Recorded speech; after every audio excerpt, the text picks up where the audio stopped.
It's quarterfinal number 5 in what's been a very exciting Tournament of Champions so far. And after today, the BS of the wild cards is gone and we gonna play some classic Jeopardy.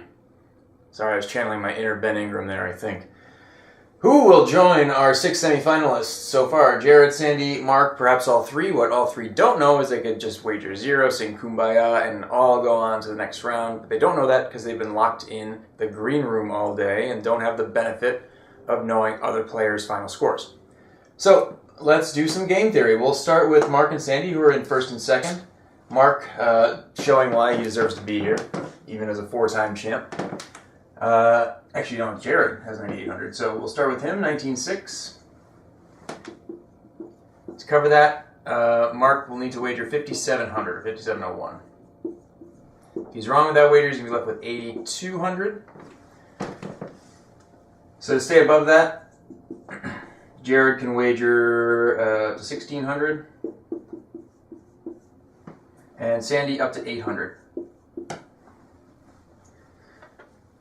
And you'll notice that if Sandy does wager that 800, she'll be tied with Jared. So maybe Jared wagers 0 if this were a classic Jeopardy game. But it's not. So depends on what he thinks the wild card's going to be. Between the two of them, Jared could wager, that's going to be 8,200. Or 8,201 to cover Sandy if Sandy goes for everything. But of course, wild cards. This is a really weird situation now. And what might Mark want to do against that? Well, if he thinks that, let's say Jared goes for the 1,600 amount, he will have 11,400.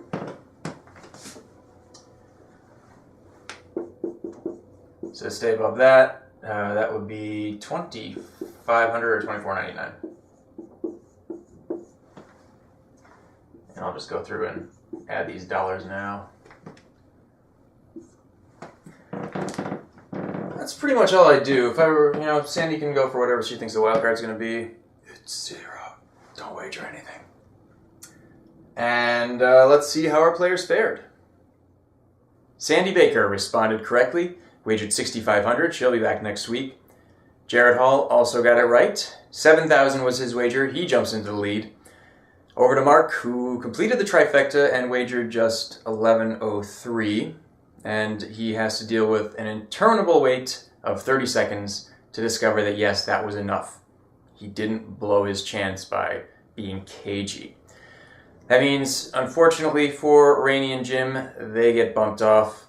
Rainey gets to be the alternate during the semifinals, which is a position I found myself in, being the 5th wild card, which doesn't exist. It's kind of like being 4th in the Olympics. You have to take the P test, but you don't get the benefit of a medal or glory or anything fun. You have to dress up too. Ugh.